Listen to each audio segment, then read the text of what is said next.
سلګي ملي ونشوي او اهنا لي ونشول. بسم الله الرحمن الرحیم. زما عزیزانو دا نن ویډیو پر سره د تهجد د موز متعلق ز تاسو سره شریک کوم.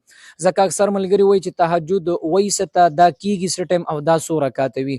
نو د ټولو نه اول خدا چې تهجد مونږ محترم دا سنت غیر مؤکده دی. الان کې بعض علما ورته سنت مؤکده ویل دي، خو به هر حال دا سنت غیر مؤکده دی او بهترین مونږ د زکه د شپې د مثلا ټول خلق او د الله تعالی سره مثلا په ملاقات او هغه سره په کلام کې او دا هغه سره مثلا ته ملاقات کې نو دا یقینا بهترین عبادت دی.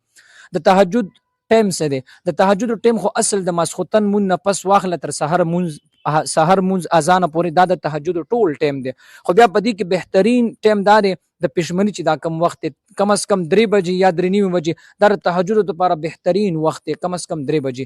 نو نن سبا سیم ټول شپه خلک ویخ وی پښمنی ته مثلا په ویخ ناس بیا ټول ورځ خوبونه کوي. نو دغه ټیم کې خامخا تهجد مونږ کوي. دا تهجد لپاره بهترین وخت دی. اوس تهجد سو رکعات مونږ دی محترم.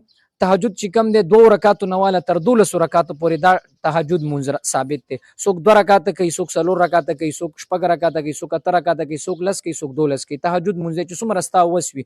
خو په دې کې د پیغمبر علیه الصلاۃ والسلام معمول دا پروژه کې او د روزې نه علاوه هغه به 8 رکعات تهجد مونږ کول. نو 8 رکعات تهجد مونږ کول 2 رکعات ځان لا او 8 رکعات کول دا بهترین مونږ دی او دا نبی علیہ الصلوۃ والسلام نه ثابت دی ته افضل ترین مونږ ویل شوی دی. نو کم از کم چې 8 رکعات کوي، که 8 رکعات نه وي 6 رکعات هم کولای شي، 4 رکعات هم کولای شي، کدا نه وي نو کم از کم 2 رکعات دا خو چرته تلی نه دي.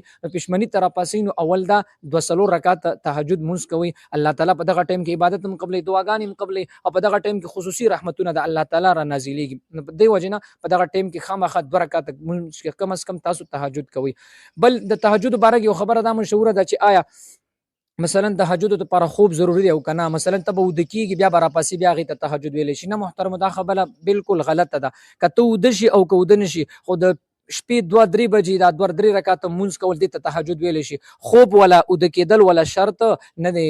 مثلا بس د شپې چې 2 رکعات 4 رکعات ته مونږ وکړو دا تهجد دی. اوس د تهجد نیت سره تهجد نیت دا نه چې نیت به وتړي مثلا 2 رکعات تهجد مونږ کوم په حاضر وخت باندې، کدا دی ویل هم ټیکتا او کدا دی ویل چې 2 رکعات نفل مونږ کوم په حاضر وخت باندې دا هم ټیکتا چې اور یو پکې ته دا ستاره پر هغه بهترینه خبره ده.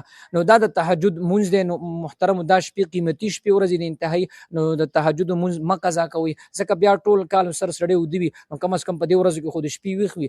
نو د شپې چې هر ټایم هم تاسو توفیق ملاو شو 12 بجې 1 بجې 11 بجې 3 بجې نو کم از کم 2 رکعات 4 رکعات او چې بهتر وي 8 رکعات دغه بهترین د تهجد ټایم دی.